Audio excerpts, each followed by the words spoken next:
কোরআনের ভুল বোঝার কারণে এই কোরআন শরীফ যিনি সংকলন করছেন অর্থাৎ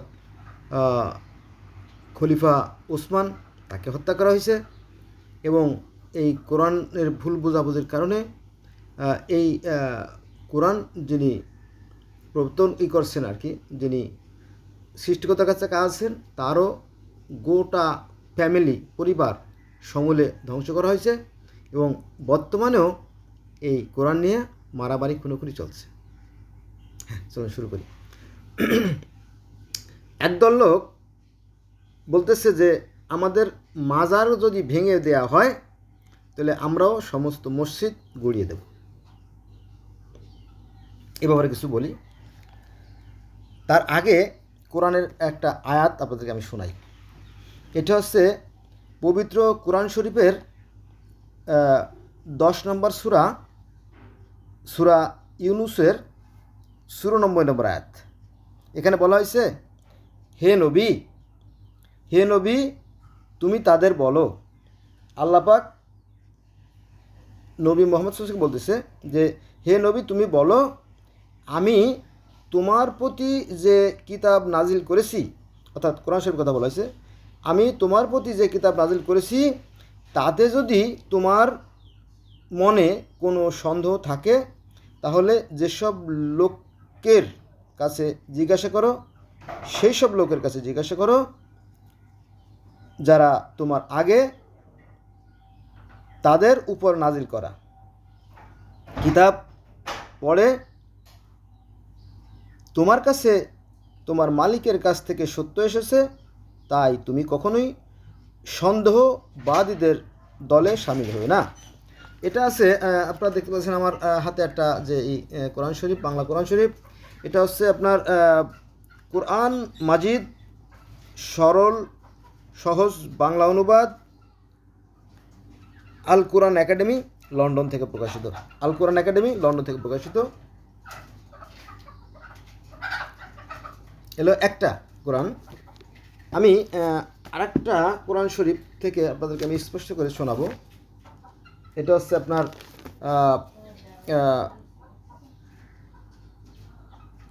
সোলেমানিয়া বুক হাউস 36 বাংলা বাজার, ঢাকা 1100 থেকে প্রকাশিত। এখানে কি বলা আছে, সূরা ইউনুস অর্থাৎ 10 নম্বর সূরার 94 নম্বর আয়াত। আমি আল্লাহ বলতেছে যে আমি তোমার প্রতি যা অবতীর্ণ করেছি, যে কিতাব অবতীর্ণ করেছি, ওতে যদি তুমি সন্দিহান হও, যদি কোরআন শরীফের উপর তোমার কোনো সন্দেহ থাকে, হ্যাঁ, বা তোমার মনে কোনো দ্বিধা লাগে, দ্বন্দ্ব লাগে, হ্যাঁ, সংকোচ লাগে, তাহলে তুমি কী করবা, যে তোমার পূর্বে তোমার আগের গ্রন্থ যারা পাঠ করে তাদের জিজ্ঞাসা করো। কোরআন শরীফের আগের গ্রন্থগুলো কি? আগের গ্রন্থগুলো তাওরাত, জব্বুর, ইনজিল, বাইবেল, বেদ, জিন্দাবেস্তা, আবেস্তা, মিশরীয় পুরাণ ইত্যাদি ইত্যাদি বহু গ্রন্থ আছে, সে কথা বলা হয়েছে। সূরা ইউনুস অর্থাৎ কোরআন শরীফের 10 নম্বর সূরার 94 নম্বর আয়াতে বলা হয়েছে যে আমি তোমার প্রতি যা অবতীর্ণ করেছি ওতে যদি তুমি সন্দিহান হয়ে থাকো, অর্থাৎ কোরআনে যদি তোমার কোনো সন্দেহ থেকে থাকে, তাহলে তোমার পূর্বের গ্রন্থ অর্থাৎ এর আগের গ্রন্থ যারা পাঠ করে তাদের জিজ্ঞাসা করো, তোমার নিকট সত্য এসেছে, তুমি কখনোই সংশয়ীদের অন্তর্ভুক্ত হও না।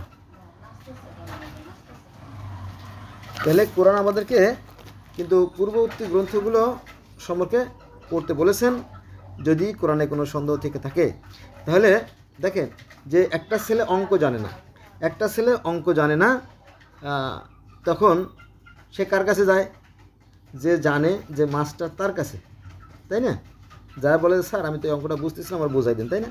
তো কোরআন তো তাই বলতেছে যে পূর্ববর্তী গ্রন্থ যারা পাঠ করে, যেমন বেদ, তারপরে জিন্দাবেস্তা, আবেস্তা, তারপরে তাওরাত, জব্বুর, বাইবেল যারা পড়ে তাদেরকে যেতে বলছে, কিন্তু সেটা ইঙ্গিত করে। দেখো, যেটা বলতেছিলাম, আমরা বাংলায় জন্ম নিয়েছি, বাংলায় গাই, বাংলায় কথা বলি, তাই না? তো আমাদের এই বাংলাদেশের যে ইসলাম ধর্মের যে ইতিহাস, এটা যদি আমরা পর্যালোচনা করতে যাই অথবা খুঁজতে যাই, তাহলে দেখা যাবে যে এই দেশে যারা ইসলাম নিয়ে আসছে তারা হচ্ছে এই শাহজালাল, শেখ ফরিদ, বাইতুল বুস্তামি, শাহপরাণ, এই জাতীয় যারা আধ্যাত্মিক সাধক ছিল তারা। এবং আমরা জানি যে আমাদের নবী মুহাম্মদ সাল্লাল্লাহু আলাইহি ওয়াসাল্লাম কিন্তু এরকম একজন আধ্যাত্মিক সাধক ছিলেন, কারণ তিনি দীর্ঘ 15 বছর ধরে খাবার নিয়ে নিয়ে হীরা গুহায় চলে যেতেন। হীরা গুহায় বসে বসে ধ্যান সাধনা করতেন, আরাধনা করতেন, তপস্যা করতেন, আর্চনা করতেন। এই যে আর্চনা শব্দটাও কোরআনে আছে, ধ্যান ও কোরআনে আছে, তপস্যাও কোরআনে আছে, যজ্ঞ করতেন, এই কথা কিন্তু আছে, বোঝা গেছে। এবং তাহলে আমরা যারা বাংলাদেশে বাস করি তারা কাদের মাধ্যমে ইসলাম পেয়েছি? যারা আজকে মাজারপন্থী তাদের মাধ্যমে। এবং নবী মুহাম্মদ সাল্লাল্লাহু আলাইহি ওয়াসাল্লামেরও মাজার আছে, জানেন তো, তাই না? এই বিষয় হাসান, হোসেন এদের আছে। এটা যারা মহামানব, যারা স্মরণীয়, যারা বরণীয়, তাদেরকে মানুষ শ্রদ্ধা করে স্মরণ করার জন্য তাদের ওই মাজারগুলো গড়ে। কিন্তু মাজার মধ্যে আসলে কিছু থাকে না, শুধু সম্মানটাই থাকে, তাই না? এইটা আর কি। তো কিন্তু যখন এই ইসলাম বাণিজ্যিক ভিত্তিতে চাষ হয়েছে, যখন জনসংখ্যা বেড়ে গেছে, এখন তাদেরকেই মারা হচ্ছে। এটা ইসলামের সেই প্রথম যুগেও ছিল, এখনও ছিল। এরা কিন্তু ওই যে কোরআন শরীফের যে মূল কথা, সে কথা ভুলে গেছে। এই ওহী যিনি আনছেন নবী মুহাম্মদ সাল্লাল্লাহু আলাইহি ওয়াসাল্লাম, তার সপরিবার সবাইকে মেরে কেটে নিশ্চিহ্ন করে দেওয়া হয়েছে। প্রধান বলি, নবীর রক্তে তৈরি মা ফাতেমা, তাকে হত্যা করা হয়েছে। মা ফাতেমার পেটের বাচ্চাকে হত্যা করা হয়েছে। এবং নবী মুহাম্মদ সাল্লাল্লাহু আলাইহি ওয়াসাল্লামের প্রিয় দুইজন ব্যক্তি ছিল হাসান এবং হোসেন, হাসানকে হত্যা করেছে, হোসেনকে হত্যা করেছে। এবং মা ফাতেমার যে স্বামী আলী, তাকে হত্যা করেছে। এবং 360 জন সাহাবীকে হত্যা করেছে। মোটামুটি যারা ছিল আশেপাশে সবাইকে মেরে নিশ্চিহ্ন করে দেওয়া হয়েছে। এবং 70 বছর ধরে এই নবী মুহাম্মদ সাল্লাল্লাহু আলাইহি ওয়াসাল্লাম আলীর বিরুদ্ধে মসজিদে গালাগালি করা হয়েছে। ইন্টারেস্টিং ব্যাপার, তাই না? আর মুসলমানরা, হুজুগে মুসলমানরা, তারা তাদের পিছনে তাল দেয়। মানুষের মধ্যে দুইটা সত্তা থাকে, একটা আছে মাটির দেহ আর ভিতরে থাকে আটটা আত্মা। দুটের সমন্বয়ে কিন্তু প্রাণের সৃষ্টি হয়। একটা বলি, মনে করেন যে উপর থেকে যে সূর্যের তাপের প্রভাব এবং পানির যে পানি, এই দুটোর মিশ্রণে যখন আর্দ্রতার সৃষ্টি হয় তখন প্রাণের সৃষ্টি হয়। এই আর্দ্রতার ফলে সৃষ্টিকর্তা যিনি প্রাণের সৃষ্টি করেন, যেটা গোটা পৃথিবীর জন্য একই নিয়ম। পৃথিবীতে যত প্রাণী আছে এটা আর্দ্রতার মাধ্যমে সৃষ্টি হয়। যেমন মনে করেন যে ডিম, আপনি মুরগিতে ডিম ফোটাবেন, এটা আর্দ্রতা দরকার এবং তাপও দরকার। যেমন যারা ডিম দিয়ে বাচ্চা ফুটায়, দেখবেন যে তারা ওই ডিমগুলোতে তাপ দেয় এবং ওই তাপের পাশাপাশি দেখবেন যে ওই কিছুটা আর্দ্রতার জন্য একটু পানি রেখে দেয়। পানি যদি না রাখে তাহলে ওই ডিমের খোলসটা শক্ত হয়ে গেলে ওই বাচ্চা ডিমের ভিতরে মারা যাবে, আর বের হবে না। এই জন্য কিছুটা পানি রাখা হয়। ওই যে ইনকিউবেটর মেশিনে যে করা হয়, ডিম ফুটানো হয় না, যারা ডিমের চাষ করে খেয়াল করবেন, যারা বাচ্চা ফোটায়, মুরগি, হাঁস, কবুতর যারা ফোটায়, তাকে জিজ্ঞেস করে দেখেন যে এই পানি, শুধু পানি হলে ডিম পচে যাবে এবং শুধু তাপ হলেও ডিম শক্ত হয়ে নষ্ট হয়ে যাবে, বাচ্চা বেরোতে পারবে না। এই জন্য আর্দ্রতা প্লাস তাপ দুটোর সমন্বয়ে সৃষ্টিকর্তা এই প্রাণের সৃষ্টি করেন। এই জ্ঞান আপনাকে দেবে না, দিলে তো আপনি পৃথিবীটা ধ্বংস করে দেবেন, আপনাকেও দেবে না, আমাকেও দেবে না। হ্যাঁ, কিন্তু এটা আমাদের সামনে করতেছে, কিন্তু আমরা বুঝতে পারতেছি না। এইটা আর কি সমস্যা। তো দেখেন যে এই বাংলায় যাদের মাধ্যমে ইসলাম এসেছে, আজকে তাদের মাজারগুলো ভেঙে দেওয়া হচ্ছে, তাই না? থাক না, ক্ষতি কি? আল্লাহ তো আর ক্ষতি করতেছেন না, তাই না? কিন্তু যখন মাদ্রাসা ব্যবসাটা ভারী হয়ে গেছে, তখন তারা এই মাজারগুলো ভেঙে দিচ্ছে। ফলে মাঝারপন্থী যারা, তারা বলতেছে যে আমাদের মাজার ভেঙলে আমরা মসজিদ ভেঙে দেব। বোঝা গেছে? এই মসজিদ হচ্ছে ইসের ওই ইয়াজিদ মাবিয়ার পক্ষ থেকে এই মসজিদের সিস্টেমটা। তো পৃথিবীতে প্রথম যে মসজিদ সেটা মূলত মদিনায় তৈরি করা হয় আর কি। এর আগে মসজিদ ছিল না, এটা একজনের মত। আবার কেউ বলে না জেরুজালেম মসজিদ, হ্যাঁ, তারপরে মসজিদ নবম মসজিদ, এগুলো মানে অনেক আগেও ছিল, এরকম অনেকে অনেক রকম বলে, ফলে বিভেদ সৃষ্টি হয়। কিন্তু আমরা কোরআন জানি না, বেশিরভাগ কোরআন জানে না। শুধু বেশিরভাগ না, 60% না, 70% না, 80% না, 90% না, তারও বেশি লোকে কোরআন জানে না। আর যারা জানে তার অর্থ জানে না। এরা ওই যে লোভ এদের মধ্যে কাজ করে, এরা সমাজে অশান্তি সৃষ্টি করে, এটা উচিত নয়। আসুন কোরআন থেকে আমি বেশ দামি দু একটা বাক্য বলি যাতে আপনারা বুঝতে পারেন, যারা কোরআন শরীফ জানেন না অথচ নামের মুসলমান। এই নামের মুসলমানগুলো খুবই বিপজ্জনক হয়, জানেন তো, ভয়ঙ্কর থেকে ভয়ঙ্কর। হ্যাঁ, এরা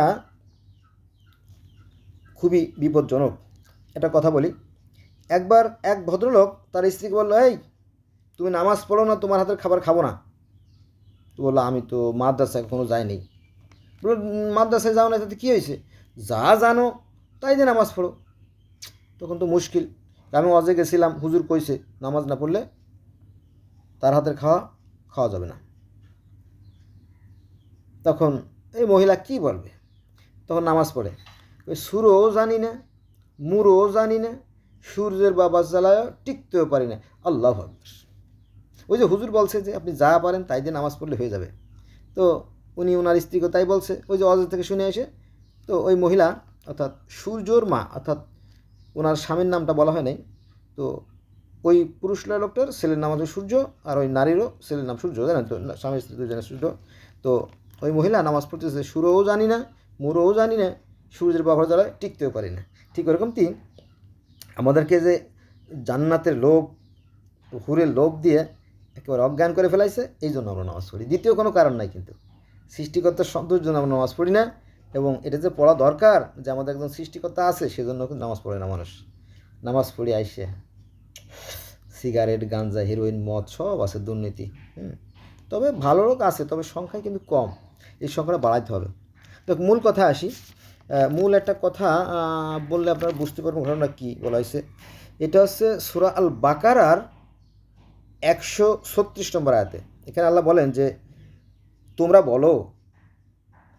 বলো আমরা আল্লাহ হতে ঈমান এনেছি এবং যা আমাদের প্রতি, অর্থাৎ আমাদের প্রতি কি, কোরআন, এবং ইব্রাহিমকে ইহুদিদের নবী, খ্রিস্টানদের নবী, হিন্দুদের নবী, মুসলমানদের নবী, 4টে ধর্মের নবী।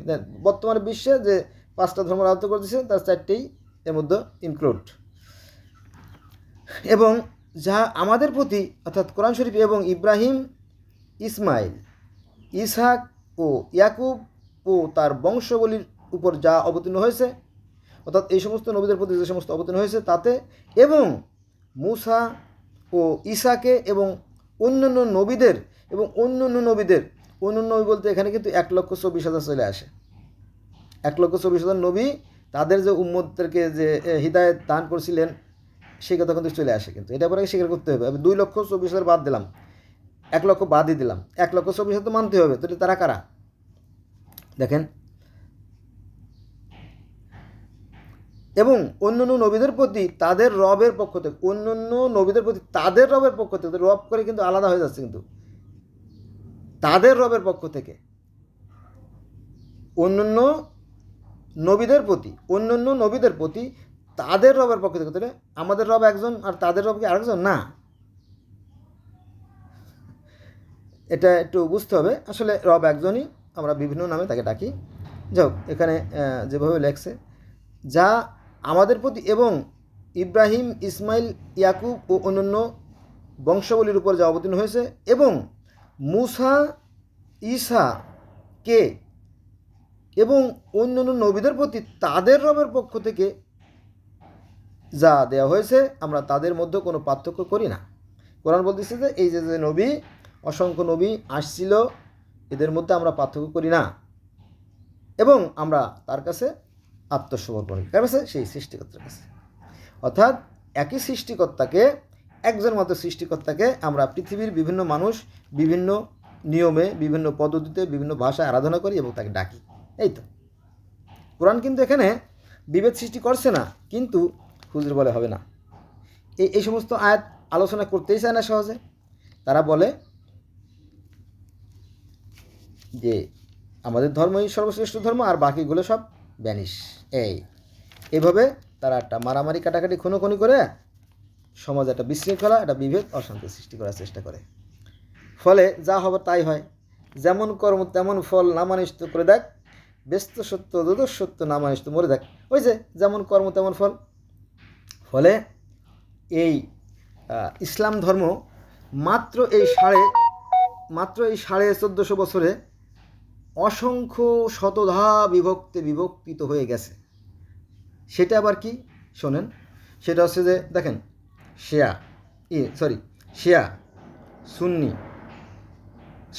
সুন্নি, শাফেঈ, মালিকি, হাম্বেলি, হানাফি,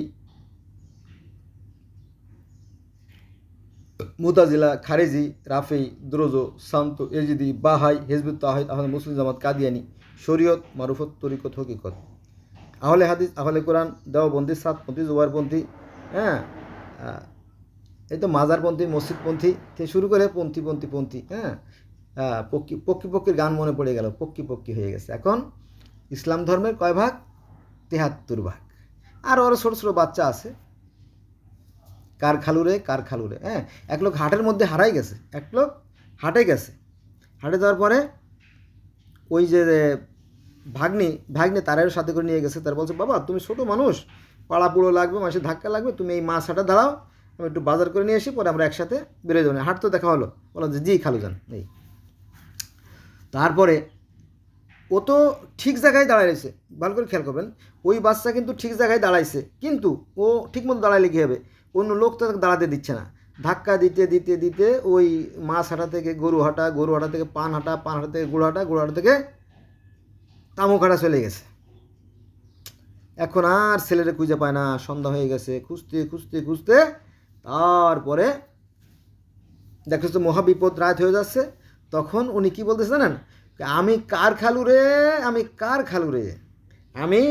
খালু রে করে ছোড়াছুটি করে বলতেছে। পরে ওই যে তামুকাটা যে দাঁড়ায় রয়েছে, পরে ও তো টের পেয়েছে আমার খালুর গলা। তারপরে খালুরা ধরে কান্না করে দিয়েছে, খালু যান আমি আর হাটে আসবো না। ঠিক আছে, এলো অবস্থা। তো আমাদের মুসলমানদের মধ্যে সেই একই অবস্থা আছে। আমরা অনেক কিছু জানি না। এই যে মার কামরা একটা ব্যক্তি, সিরিয়ার প্রেসিডেন্ট বাশার আল আসাদ, উনি কোন ধর্মের অনুসারী আপনি জানেন না, অথচ আপনি মুসলমান। সাদ্দাম হোসেন কোন ধর্মের অনুসারী আপনি জানেন না, অথচ আপনি মুসলমান। গাদ্দাফি কোন ধর্মের অনুসারী আপনি জানেন না, অথচ আপনি মুসলমান। সৌদি আরবের লোকজন কোন ধর্মের অনুসারী আপনারা জানেন না, ওরা হলো ব্রিটিশ ধর্মের অনুসারী।